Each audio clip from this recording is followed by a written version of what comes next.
Hey, Lee, how's it going? It's going great, my friend. How you doing? The extraordinary Leigh Dundas. I am good. I'm actually home in California.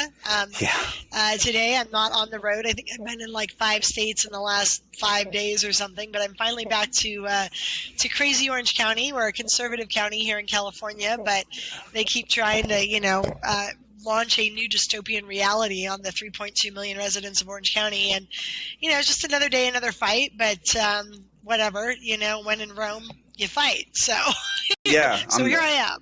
I'm surprised Orange County hasn't built a wall yet around your county.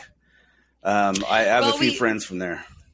yeah, the butt of the joke is, oh, you're behind the orange curtain, right? It's not a wall, Yeah, it's a curtain. But generally speaking, it's a little different than LA. We're not rough and tough and overridden with gangs and crime. yeah, It's a safe county. You can go bike riding with your kid down the bike trail on the river and not get mugged. But it's getting to be a rough road to hoe because Governor Newsom keeps making crazy laws that says homeless people have rights, and it's important that we give away free needles to the people who are drug addicted, and it makes it hard to keep a clean county. But we're still holding the line the best we can here in OC. So.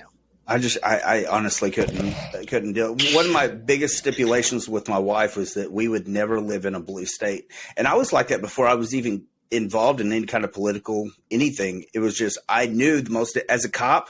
11 years I was a police officer. I knew the most dangerous cities were Democrat-ran cities where cops were not allowed to be cops. So, Right. Yeah. When you put handcuffs on your cops, it makes it real easy for the criminals to run amok, and that's what we're doing in a lot of these blue cities. And it's so ironic. They defund the police in places like Seattle and Chicago, and then crime goes through the freaking roof, and then all of a sudden everybody's all the politicians are like, oh, it's unsafe. Well, you made it unsafe. You yeah. told the cops they couldn't have guns. You defunded them. You wouldn't give them overtime. You let places like Chaz exist in Seattle. This is how tyranny is sown, and we need to be alert to that. We need to back our boys in blue. We need to back the men and women in the military too, because they're the ones who keep this country safe. Yeah, they I most of my friends are honestly law enforcement or prior military, and they're not what the Democrats make them seem to be. I mean, they're not going to. If there's a law that is unconstitutional, now I can only speak for red states, mind Right. me, but I think it was in 2020, our mayor, which by the way, our mayor is considered. If you look on the most dangerous cities, top 20 cities, Tulsa is on there. And Tulsa is the only city that says Republican. But here's the funny thing. Our mayor is not Republican. Wow. Our mayor is Oh. registered Republican, but he was a Democrat, has been fan and friends with Bloomberg. I mean, he's gotten lots of money from Bloomberg. He's Wow. not a Republican. But because he says that, people will say, oh, well, here's a dangerous city. No. Most of our council members were Democrats. Dang. Yeah, so I mean, but that's the thing. The two biggest cities in Oklahoma are Democrat, and everyone else is red. I mean, Yeah. it's around here. If you say the word woke, you have to whisper it because if you admit that you're woke, I Right. thought that was not a term of endearment, but apparently people like admit that they're woke. I'm like, what? I was like, you admit that? It's kind of like you're saying, yeah, I admit that I'm half retarded. Yeah. It just doesn't make sense. It's crazy. I was interviewing for a position here and at my nonprofit, and somebody sent a resume, and on the front was this like glaring sign that was like live scanned and vaccinated, and I'm like, no. Hold on, I'm gonna sneeze. Like, no, Bless you. like why would you, pardon me, why would you announce that? Like, I don't get it when you want to be a furry or you want to be woke and you say it out loud. Like, to me, if I were, which I'm not and I never will be, like, that's the kind of thing you would keep on the down low because you should be ashamed of it. Like, why would you want to proudly announce that you think you're an animal? That's like saying I'm schizophrenic and here's my delusion for all to see. Or hey, I think that Chinese communist agendas are great. Let's bring it into California. Like, why would you want to be woke? It just doesn't compute for me. You're just a few years older than me. I mean, really, you're not that much older than I am. And I'm almost considered in my mid 40s. Um, and so you grew up in a different part of the world, but did you ever hear any of this when you were a kid?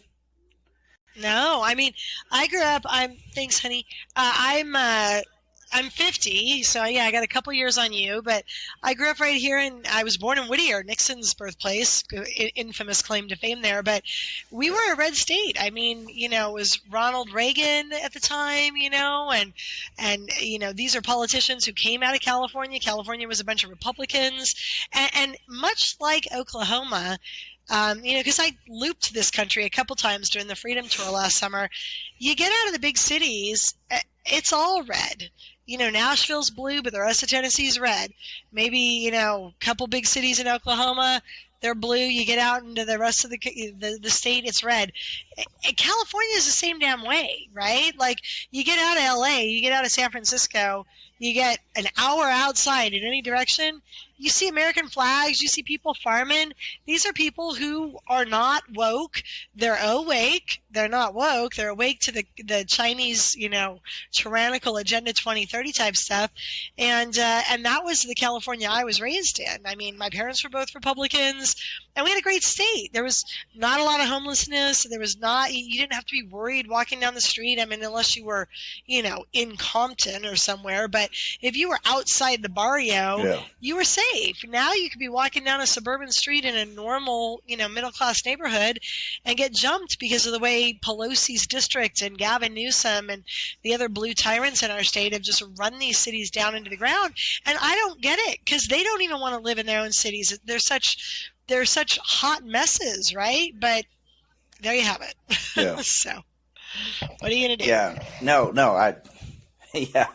I mean, maybe I was just really blind, which I was. I grew up where you were told, Oklahoma, despite what some people try to argue, it is the South.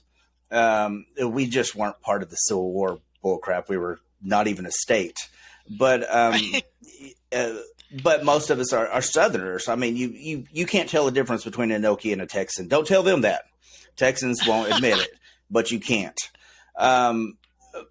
But you didn't see any of this growing up. Now, I did grow up being told that Democrats were for the poor people and Republicans are for the rich. And that's not nearly the truth, because all politicians are rich. I mean, to be honest, it's just which ones are. There's some bad Republicans, there's some good Democrats. And you got to see between the line. But I remember when I was a deputy when Obama was president, and I remember people asking me if I was going to take away their guns. And I looked at them, I'm wow. I was like, no. You don't understand. I was like, we're the ones that are going to be fighting for your guns. Right. It's the people wearing blue hats that you need to worry about. I'm like, our own military wouldn't do it.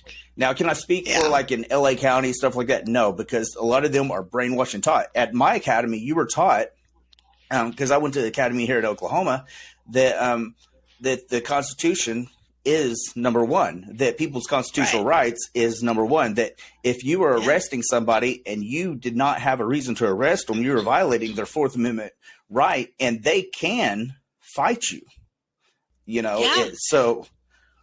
Well, that's a beautiful thing, because you were taught correctly. I mean, military, law enforcement, our first responder types, our politicians even, shocker, are supposed to be taking an oath to the Constitution. It's not to the new tyrannical guy who's in office for 2 or 4 years.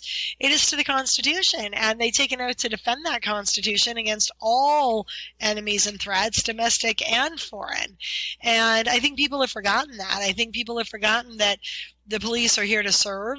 The military is here to serve, and they are really the line that is drawn between us and tyranny. Your mayor can make a bad order. Your county commissioners, board of supervisors can make a bad policy decision. Your president can make a bad executive order. Your legislature can make a bad law. But fundamentally, at the end of the day, those things have very little weight if the cops are backing the average citizen and their constitutional rights and civil liberties against that bad law or bad order. The dicey part gets to be where the cops become tools for a tyrannical, oligarchic, megalomaniac type of Hitler personality. And that's a problem. So when you have California Highway Patrol here in California, who, they are the ones who are Newsom's goons. They're the ones who, they merged with the state police and now they protect our capital. Well, Newsom, we were holding a rally there in early 2020, right after this craziness started. And a lot of his people walked. They said, we're not going to work that rally because we basically know you're going to give us a bad order to arrest people who are just sitting on the lawn holding signs, exercising their First Amendment right, and we don't want any part of that. So he had to backfill the ranks of CHP to protect his capital, which was really running a riot line for no reason against mothers who were breastfeeding their kid on the lawn, asking for the, great opportunity to work in America, where that should be kind of a fundamental right. He had to backfill his ranks from as far away as Fresno. Because people were like, I'm not going to do your crazy rules. I'm not playing this game. I took an oath to the Constitution, and you are not behaving constitutionally. So as long as we can have men like you who are part of, law enforcement who say, I am backing this piece of paper that made this country great, and not some crazy guy who's an egomaniac for the next 2 years, we're pretty darn safe. The interesting part right now is they're rolling out a lot of the red sheriffs, the guys who are constitutional sheriffs who understand what this issue's about.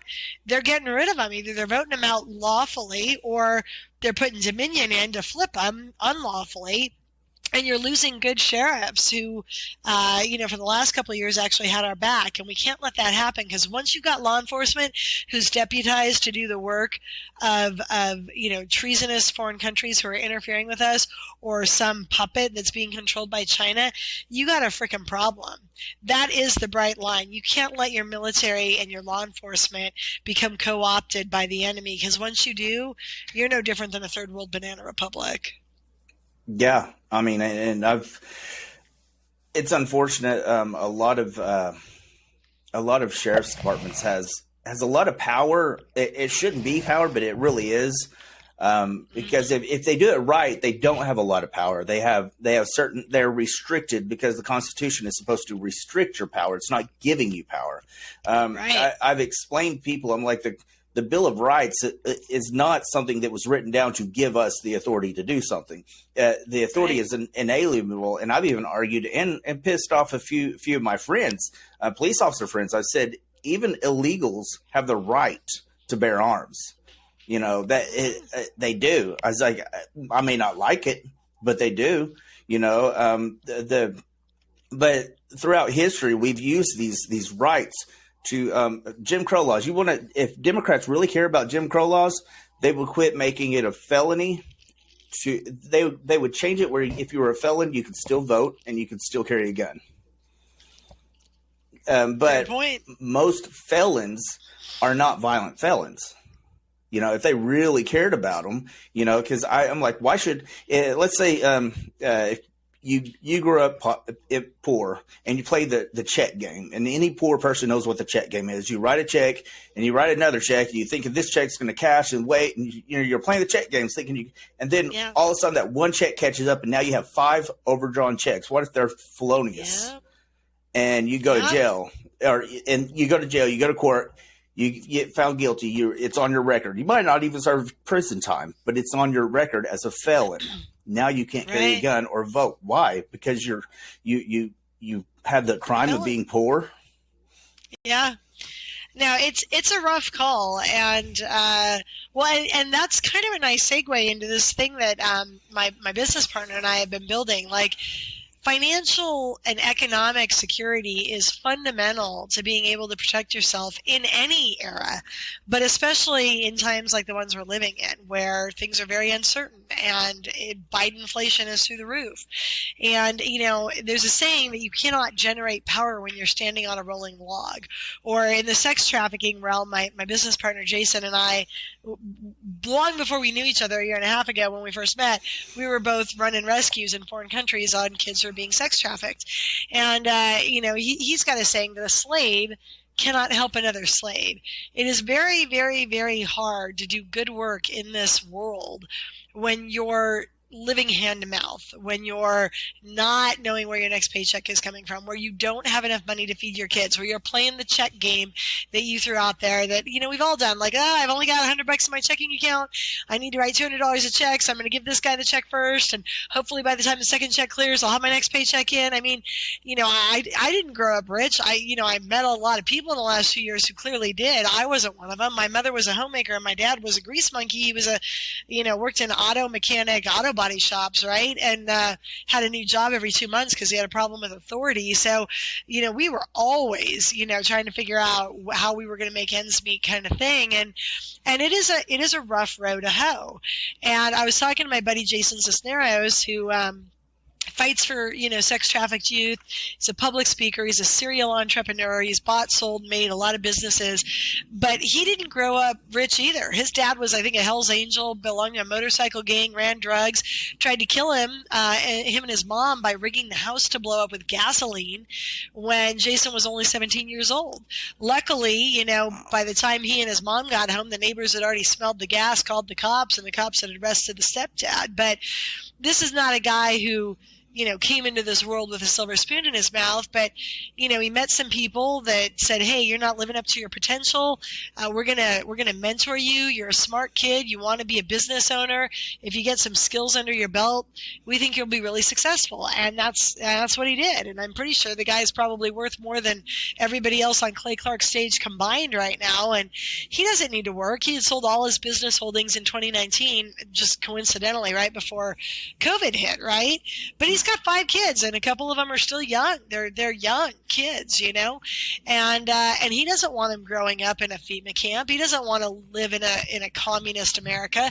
So when we were talking, backstage after one of the Clay events, and later, when I got home, I said, dude, what are we going to do? Everybody knows Clay is constantly saying it to his crowd of people in the green room, his podcasters, his people.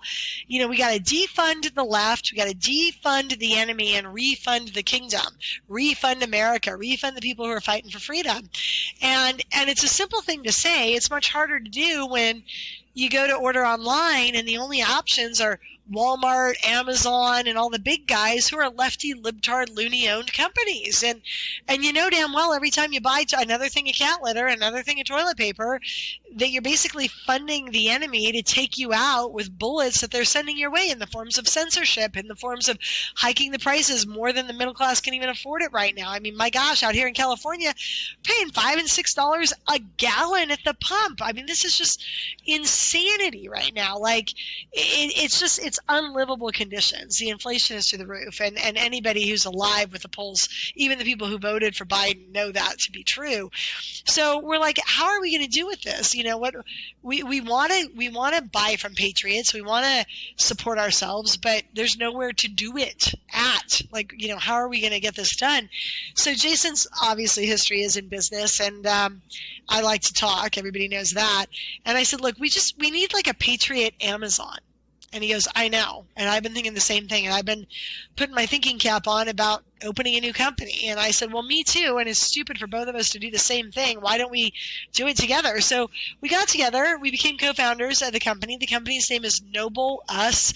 It's pronounced Noblest, but it's spelled Nobleus.com, Noblest.com. And there were a bunch of West Point grads, officers, all of them. A lot of them had seen sustained combat theaters, in the Iraq War, in Persian Gulf, in Afghanistan. And these guys were doing the same thing, great minds run in the same direction. So we all joined forces. We put our heads together. We started working on Noblest over a year ago. We wanted to open last year this time. But the technology just wasn't quite there yet, and we didn't want to do it half-assed. So we waited, we pushed pause, we took this entire year, got the technology wired tight, got everything smoothed in, grooved in, and when I saw you last, a few days ago when I was at Clay Clark and Branson, we announced the launch of Noblest that night. Charlie Kirk is all in, he's backing us. The people who back him and a lot of the other major influencers are called Salem Media. Salem is all in, they're giving us all their unused ad spots for Charlie and other folks. And it's basically a store, a fully loaded e-commerce site that's it's got 500,000 products on it already, soon to be 1 million, soon to be 2 million. And basically it's not our store. It's not like, oh, we want to be Amazon and make money off of you. No, we want you to have a store. We want Joshua Hayes to have a store. We want Ann Vandersteel to have a store. We want Doug Billings to have a store. We want your listener, Joe Blow and John Q. Public, Jane Q. Public, to have their own store. So you go to the website, you put your name in, you put your bank account in, you give your store a name, we secure the URL for you, and in a little while, a couple minutes later, you have a $2 million e-commerce store that would have taken you millions of dollars and years to create on your own. And now when you're at the PTA meeting, when you're at your church group on Sunday, when you're standing in line at the grocery store and people are like, oh, I'm going to be ordering my kids' presents from Amazon this year and I'm so, delayed and I've only got 2 days left to do it, you can just gently say to them, that's great. Why don't you order from my store instead? And instead of buying cat litter and toilet paper in their kid's backpack and their favorite toy this Christmas on Amazon or Walmart, you can buy it from your friend's store or from your favorite influencer store, from your own store. So that's kind of how it works. We're super excited about it. I think this thing is going to be lit. I think it is going to go off like a giant mushroom cloud overnight explosion. When I mentioned it on Clay Clark's stage, we had 700 people sign up for their own store that night. I think there were only about 1,000 people in the audience. It was crazy. This is an idea whose time is yesterday. People are overly ready to be defunding Amazon and refunding ourselves, and this is the vehicle by which they could do it. Yeah, I remember that night. I think I texted you at like midnight because I was like, I'm not going to be able to do it in time. Yeah, it was. I was excited about it because I unfortunately about a year ago I've been trying to run my own apparel company, and I'm a technological idiot. So I had somebody else try to do the Amazon stuff, and they started nickeling and diming me. I mean, it was going to cost me $1,000 just to start selling my T-shirts. And that wasn't building the site or anything. That was just getting the right codes to sell my T-shirts. Yeah. It is a nightmare. You got to order your product. You got to pay people to get it ready for you. You got to handle shipping, handle returns, build the website. If you're not a techie, you have somebody else do your website. If a tornado hits FedEx in Tennessee, now your customer can't get their order. Now you got to be refunding them. Like, we have taken that whole headache away from people. 50% of small business owners fail in their first year. 95% have failed by the 5th year for the reasons you just stated. Like, we're all too busy to be trying to be a jack of all trades, master of none on this whole, how to be an entrepreneur thing. And those are appalling statistics. We need to change that playing field. And the way to do it is to make it easy and to make it be so people who don't have a lot of money already can afford to start playing ball. Because if you can give them a turnkey solution where they don't need to take out a loan to do it, a small business entity loan to do it, and they can just get their own store, talk it up to their friends and family, which they're going to be talking anyway while they're standing in line and going to Christmas parties, and you literally are handing them back the keys to their own financial freedom. And I think the proof of concept was borne out that night on Clay's stage, because by the time I got off that stage, we had 700 signups.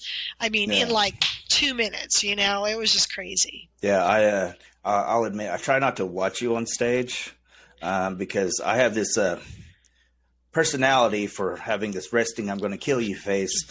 And I swear I almost I do tear up every single time. I get pissed off. I tear up. And I'm like, Leigh, shut up. I mean, everybody needs to hear this, but shut up. I'm like, it's just too much. But it's real. It's very real. And it's like, I have friends that are not from this country, and I grew up seeing some horrendous stuff. And I'm like, if I've seen the devil in America, I'm like, God forbid a place that they can do whatever they want, because this is a place where we have law enforcement. We have law and order. But we do. People don't understand. They look at another country like, oh, look how great they have it. I'm like, seriously? I was like, you don't know. I was like, do you realize that slavery is at its peak right now? We have more slaves now than we ever have in history. Yeah. But it's 40 million people But it's not on 40 million TikTok. people are currently enslaved. No, it's Yeah. not on TikTok. And it's a shame. And you're absolutely right. I mean, the people who grew up here, even the people who are the poorest of the poor in America, are rich as kings compared to the way that most of the rest of the world lives. We are the 1%. You don't know. We are truly the 1%. When you go to Cambodia and you see a mother trying to sell her baby to you because otherwise that baby's going to starve, when you're interviewing a sex slave in a brothel and they're like, I'm happy to be here, and you're like, you're what? And they're like, oh, I'm happy to be here because now my brothers and sisters aren't starving to death this year. You know, they sold me for $300 US, but that money's going to feed my family for 2 years back in Laos.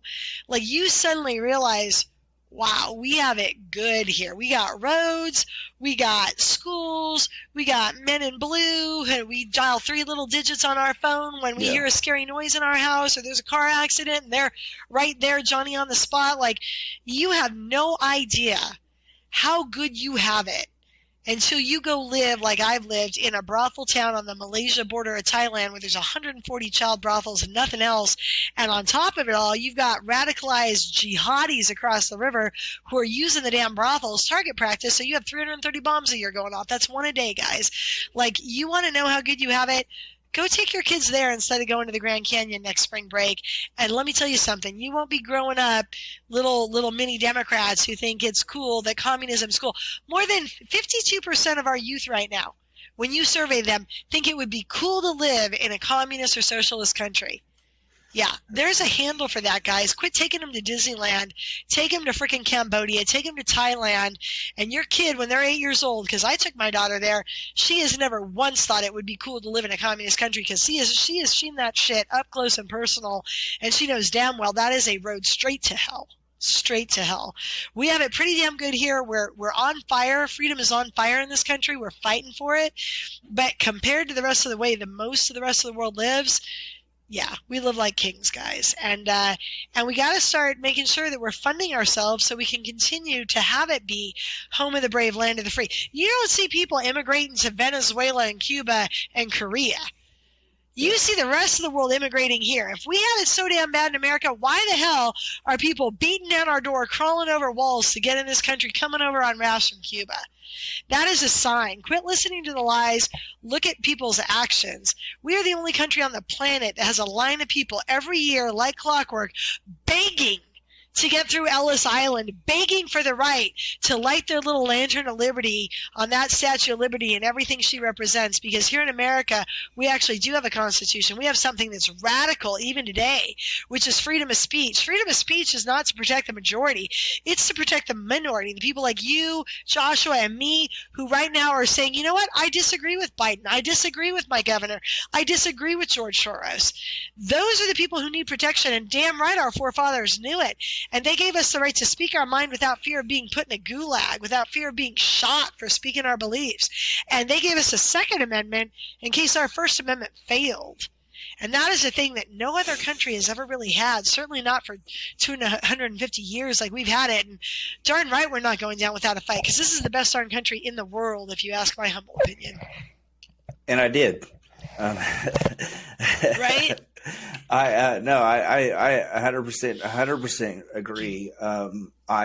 It wasn't until I started noticing that them rights were going away. I didn't think anything about it. By the time Obama hit, I really didn't think about anything.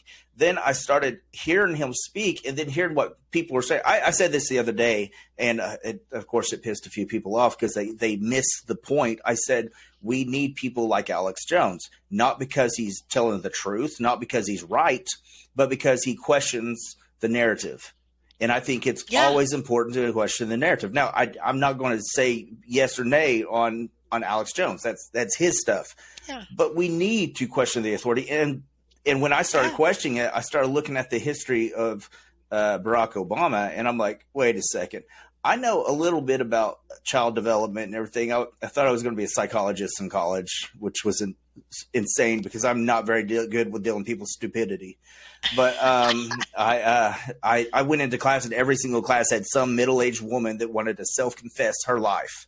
Right. And I'm like, never, this isn't for me.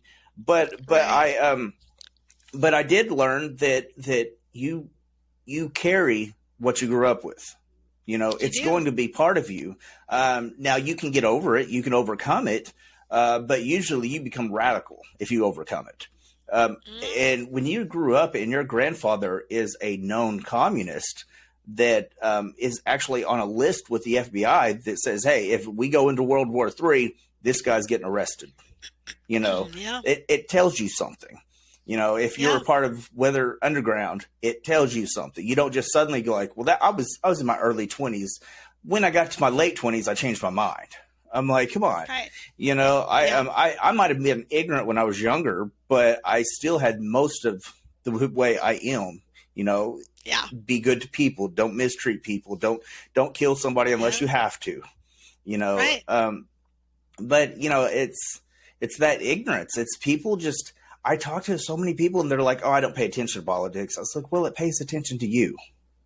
I'm like, Yeah, and I used to be one of them. I mean, I would vote, but, I was guilty of opening my voter guide the morning, of the election and looking at the little paragraphs about each candidate and trying to make my best guess. And, that's how we got here. And I used to think, I really did, it didn't really matter who I elected to my college school board in the county. Like, what do they even do? Like, they're in charge of the community colleges in my county. Like, I'm like, why do I even care about these people? I don't know one from the other. Like, okay, well, let me tell you why it matters. Because then 2020 came, and in places like California, these people were saying, you're going to wear a mask, and our schools are going to be closed, and your kids are going to learn online, and they're not going to play sports unless they're in a mask. And, well, not every kid has great lungs. And so some of them went out and played basketball in a mask and fell down and had a cardiac event because their heart stopped because they didn't have enough damn oxygen in their body.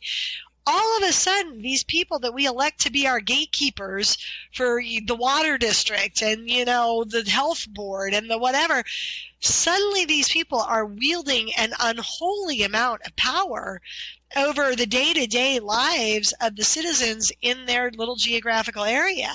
And it matters, and it always did matter. And I was asleep at the wheel, and I think a lot of people were asleep at the wheel and figured, okay, the president matters, but the college school board, who cares, right? Yeah. They all matter. Any person we elect has some amount of power, and we got to start doing a better job, or these people are going to run us into the ground. I mean, they're not exactly making a secret of their grand plans anymore. And a lot of the people who are out there, they have kids, they want to have kids, want to have grandkids. Nobody wants to be living in a FEMA camp. I don't want my retirement years with my husband to be in a FEMA camp or in North Korea here in America. Like, this is retarded. And I did not come from a military family where my granddaddy was standing on the deck of the USS West Virginia in Pearl Harbor before it got bombed out from under him, and then he had 2 other ships bombed out from under him. He survived all 3 bombings, by the way. These people didn't fight for our freedom so that we could go to sleep and say, oh, well, I'm going to let it all go to hell on my watch. Like, we've got to do a better job. We got to elect better people. We got to be down there up in our school board's grill, up in our school principal's grill. Know your enemy. If these people are trying to harm your kids, it ain't their first rodeo. They probably got skeletons in their closet. Go find out what they are and make it known. Our health officer was a methadone-writing whore, pardon my French. The woman had spent 8 years at a pill mill her mother owned, fresh out of med school in Utah, handing out Suboxone prescriptions to methadone in a methadone clinic to heroin addicts. She's giving them one opiate when they're trying to get off their other opiate. Now, was she a criminal? Not exactly, but is that the kind of person you want to be in charge of infectious disease as the health officer in your county? Hell to the no. But nobody knew that. I didn't litigate. I didn't file a lawsuit on her ass. I just went and paid some private eyes to go dig dirt that was in her closet. And then I said, hey, y'all, did you happen to know that her sole claim to fame is she was giving opiates out to opiate junkies? Like, do we really want this woman in charge of making calls during a global pandemic? And we got rid of her. And we got rid of her mask mandate when we got rid of her. So there's ways that simple soccer moms, regular Joes like you and me can do this stuff. And all we have to do is do it. We have to believe we can, and we have to actually do the work of doing it, and then we get somewhere at the end of the day. But that is one of the reasons that Jason Cisneros, my business partner, and I really are excited about our new company. We want to be affording the average citizen the ability to not be stuck punching a clock 9 to 5 so that they can never get down there and hold these horrific politicians accountable. We need them to be the new politicians. We need to be the new schools, be the new principals, be the new doctors who aren't going to kill our relatives with remdesivir and a vent in the hospital. And we can't do that if we're all working for the man and tied to the government teat, second on the government dole. So the first step is economic freedom. So you've got a stable platform for your family and your own. And the way to do that, I firmly believe, or I wouldn't have spent a bunch of time this last year creating a company, is with Noblest. Do you mind if I give your listeners the same deal we gave Clay Clark's people the other day? No, that'll be great. That'll be awesome. So what we did, usually it's $799 to one-time fee to buy your store. And then it's $59 a month so that we do all the shipping and the returns and the taxes and the website and all that stuff for you. If you're buying product and you're buying your own cat litter and toilet paper from your own store, you should be making profit from your store that washes out the monthly fee. So that should be a no-brainer. The one-time fee was a bit of a barrier. We know for a lot of Clay Clark's audience, because the people who are going to the Clay Clark events are the ones who already lost their job. They're the ones who said to their hospital or their police unit or their military unit, I'm not going to get the jab. You can fire me, but I'm not going to get the jab. And they got fired. A lot of them did before the mandates were held to be unconstitutional. So these are people who've already had a rough year or two. And the reason they've had a rough year or two is because they've been out in front fighting for freedom and saying, you're not going to run roughshod over me and mine. And so when Jason and I were talking about it, we said, look, these are the people who've already essentially paid it forward. They've already paid their dues for freedom by taking it in the teeth over and over again during the last 32 months. It's really not fair to charge them from a store. These are the people who've already earned their store. So what we did the night we launched in Clay Clark a week ago is I said, look, if you are within the sound of my voice right now, if you're in the audience or you're listening online, your store is free tonight. If you text the word freedom to 53445, again, that phone number, just tap it into your phone if you're listening right now. It's 53445. And if you text the word freedom, easy enough word to remember, text the word freedom to 53445, you will get a link. You click the link, you put in your name, your email, and then we will send you the website to your store so that you actually don't have to pay that one-time fee for your store, and you don't need to pay for the next couple months. Your monthly payments don't even start until January. And we're proud to extend that. We extended it another week. We're talking this up on a variety of different podcasts because we actually want the people who are tuned in, who are dialed in, who are listening to the truth, listening to freedom, and that is the new weapon, right? It's not a war we're fighting with bullets and guns. The new bullets are knowledge. You're going to survive this second Holocaust we're in if you know things. You're not, they're not coming for the physically weak this time. The skeletal Jew in the concentration camp. They're coming for the emotionally dumb and the blindly obedient to the bad masters. So the way you avoid that is by keeping your ear to the ground, keeping yourself informed on what's going on, tuning into these alternative news sites like Joshua Hayes' podcast, like Charlie Kirk, like Charlie Ward, like Ann Vandersteel. And if you're tuned in and you're dialed in and you're out there fighting for freedom and doing your part, to heck with the one-time fee. You've earned your store. If you just text that word freedom to 53445, we're going to get you a store for free. And then you just start making the monthly payment in January. And all you have to do is tell your friends, hey, instead of buying from Amazon this Christmas, buy from my store. Hey, Mom, don't buy the grandkids presents at Amazon or at Target. Come buy them at my store. And you're going to be making profit every single month. Nice. Excellent. Yeah, I'm a huge, actually, Democrats, I give them credit where credit's due. That's why they've gotten so far, is because they understood to start local and start small and grow that way, and they'll grow big. And when people like Biden says something like, hey, y'all can't do anything with y'all's AR-15s or anything like that. Have you ever been bitten by an ant? Like an ant, A-N-T? Yeah, one ant probably might upset you, might bother you a little bit, but you get over it. But 1,000,000 can kill you. In fact, it will kill you. Oh, yeah. 100%. And that's the way we've got to act. We've got to just make them small, little decisions that, it may be uncomfortable at first because we're creatures of habit. We like doing what I'm really bad about it. I'll go to the same store every time just because the person knows my name. Me too. You know? Right. You know, I like that. And if they're a mom and pop store and they're fighting the good fight, by all means support them. This is just our version of giving everybody their own mom and pop store. So there's no reason, if you're living in a blue city like LA, there's no reason that you have to keep supporting the lefty libtards. You can actually go to an online store that's supporting patriots, it's supporting people who give a darn about freedom. And it's not limited to patriots. Like, this is not like, oh, show your Republican card. This is, do you give a damn about freedom? Like, we want to be doing business with people who care about liberty, care about the Constitution, care about our fundamental rights, and who are good people. Like, are you, at the end of the day, a good person? Do you keep your word?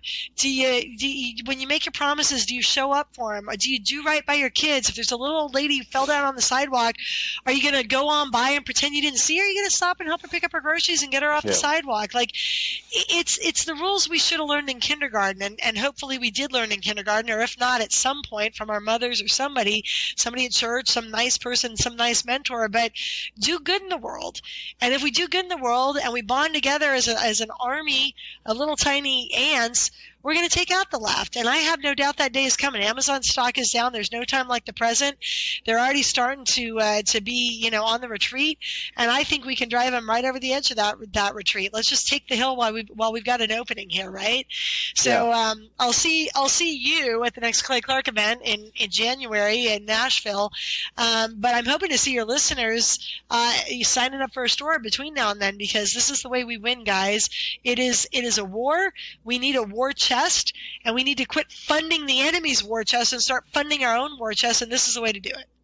Awesome. That sounds great. I certainly appreciate you coming on the show and everything, and tell us a little about the store, because I just thought it was I didn't just think, I knew it was important for people to hear about it. Yep. Even my small audience won't be small forever. And no, we're growing. And I deal with a lot of people that don't know anything about what's going on. I've literally had conversations with people like, what do you mean the violence on the left? I'm like, what? I'm like, what? They had no idea what I was talking about the riots and knew nothing, but they were sure to point out the insurrection. And I'm like, the FBI literally even said there was no insurrection. I was like, they just had to call it that, and otherwise they couldn't arrest the people they did and kept them in jail for that long, because they had to go with the Patriot Act. Now, that was just my brain working. I could have been totally wrong on it, but that's the only reason you're right. I've a lot of people are starting to wake up, and they are. And it's through getting the word out. I mean, never doubt what education can do. Like, somebody told me this early on in the sex slave, human trafficking realm. They said, people do better when they know more. Like, you need to educate.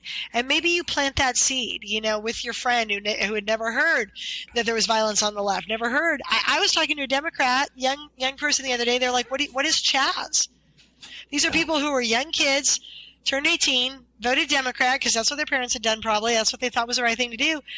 They had no idea what Chaz and CHOP were. I'm like, wow, their whole anarchy communes in the middle of major cities, a year ago. But again, like, it's incumbent upon us, if we hear something, if we see something, say something. Wake up your neighbor, wake up your friend, and maybe they brush it off the first time or the first 20 times, but eventually you're planting a seed and you're watering that seed, and eventually they're going to see something in their own mind that makes them do a double take and go, wait a second, and they're going to start putting two and two together because you laid the groundwork through sharing these little kernels of knowledge. And that's our job here. I don't think God put us on this planet to be a potted plant and wither and die. He put us here to grow. You can't grow if you're stagnant and not learning more and doing better. So learn more, do better, question the narrative, question authority, quit listening to CNN, listen to the alt news. That's the only real news there is these days. They're the only ones who tell the truth. And it was an honor to be here with you tonight. I can't wait to see your audience grow. You're part of the movement that's waking America up. And every time somebody gives me a microphone, I'm so damn grateful, because we can't spread the truth if we don't get a microphone in front of us. So I'm losing my voice. I'm going to have to sign off. I've been talking all darn day. But thank you so much for letting me reach out to your listeners. And if they want a free store tonight, have them text the word freedom to 53445. Thank you, Leigh. I'll talk to you later, and I'll see you in January. Yeah, if not before, have a good holiday, my friend. Hey, Take you care. too. Bye. Bye.